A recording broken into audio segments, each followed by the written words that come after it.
Friends, மிக சுவையான ஜாங்கிரி அருமையாக ரெடி. நம் சுவையான ஜாங்கிரி செய்வதற்கு ஒரு கப் உளுந்தை அரை மணி நேரம் ஊற வைத்து எடுத்து விடலாம். உளுந்தை நன்றாக சுத்தம் செய்து அரை மணி நேரம் ஊற வைத்து விடலாம். குறைந்தது அரை மணி நேரம் ஊறி வந்தால்தான் கிரைண்டரில் அரைக்கும் பொழுது சரியாக வரும். உளுந்து நன்றாக ஊறி வந்து விட்டது. நாம் கிரைண்டரில் அரைத்து விடலாம். ஜாங்கிரி செய்வதற்கு நாம் கிரைண்டரில் அரைத்து செய்தால் மிக அருமையாக இருக்கும். நாம் சிறிது சிறிதாக தண்ணீர் தெளித்து அரைத்து எடுத்து விடலாம். நாம் சுகர் சிரப் செய்வதற்கு ஒரு கப் ஜீனி 1.5 கப் தண்ணீர் சேர்த்து விடலாம். நாம் ஜீனி தண்ணீரை ஒரு கம்பி பதம் வரும் வரை கொதிவிட வேண்டும். நாம் ஜீனி தண்ணீருடன் 2 ஏலக்காய் தட்டி சேர்த்து விடலாம். சிறிதளவு குங்குமப்பூ சேர்த்து விடலாம். ஆரஞ்சு ஃபுட் கலர் 1 ஸ்பூன் சேர்த்து விடலாம். ஜீனி தண்ணீர் ஒரு கம்பி பதம் வரவும் அடுப்பை ஸ்விட்ச் ஆஃப் செய்து விடலாம். ஃப்ரெண்ட்ஸ், உளுந்து இந்த அளவு அரைக்கும் பொழுதே அரை ஸ்பூன் ஃபுட் கலர் சேர்த்து விடலாம். நாம் ஃபுட் கலர் அரை ஸ்பூன் சேர்த்து விடலாம். ஃப்ரெண்ட்ஸ், நாம் ஃபுட் கலர் சேர்த்து இந்த அளவு நன்றாக அரைத்து வரவும் மாவை தோண்டி விடலாம்.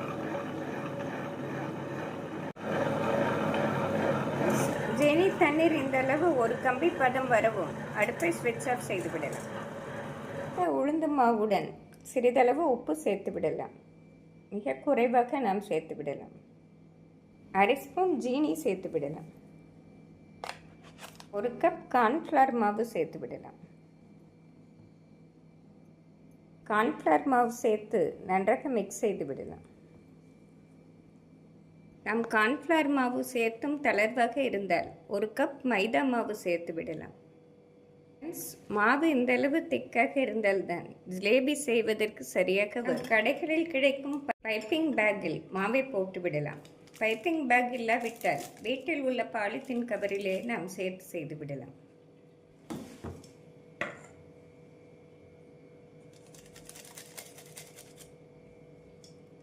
பாலித்தீன் கவரில் சேர்த்த பின் ஓரத்தில் சிறிய ஓட்டை போட்டு விடலாம். நாம் சிறிய ஓட்டையாக போட்டால்தான் ஜாங்கிரி அருமையாக வரும். அளவு ஓட்டை போட்ட பின் நாம் ஊற்றி விடலாம். எண்ணெயை மீடியம் ஃப்ளேமில் வைத்து ஜாங்கிரி சுற்றி விடலாம்.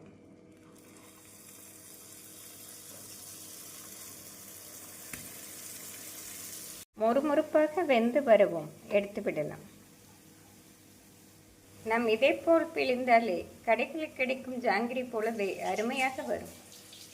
நாம் சூடாக இருக்கும் பொழுதே ஜீனி தண்ணீரில் போட்டு விடலாம். ஜீனி தண்ணீரில் போட்டு 1 நிமிடத்தில் எடுத்து விடலாம். அனைத்து ஜாங்கிரியும் பிழிந்து விடலாம். ஃப்ரெண்ட்ஸ், நாம் கடைகளில் கிடைப்பது போல் இல்லாவிட்டாலும் அருமையாகவே வரும். நாம் இதே போல் பிழிந்தாலே கடைகளில் கிடைக்கும் ஜாங்கிரி போலவே அருமையாக வரும்.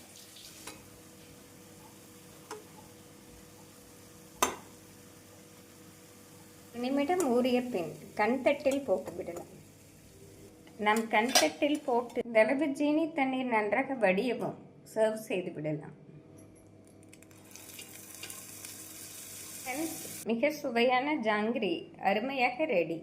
நாம் இதே முறையில் வீட்டில் செய்தோம் என்றால் கடைகளில் கிடைக்கும் ஜாங்கிரி போலவே அருமையான சுவையில் இருக்கும். நம் வீட்டிலே செய்வதால் மிக ஆரோக்கியமாகவும் இருக்கும். விசேஷ நாட்களில் இந்த ஜாங்கிரியை குழந்தைகளுக்கு செய்து கொடுத்தால் விரும்பி சாப்பிடுவார்கள். மிக சுவையான இந்த ஜாங்கிரியை செய்து பார்த்து எப்படி இருக்கிறது என்று கூறுங்கள். Thank you friends.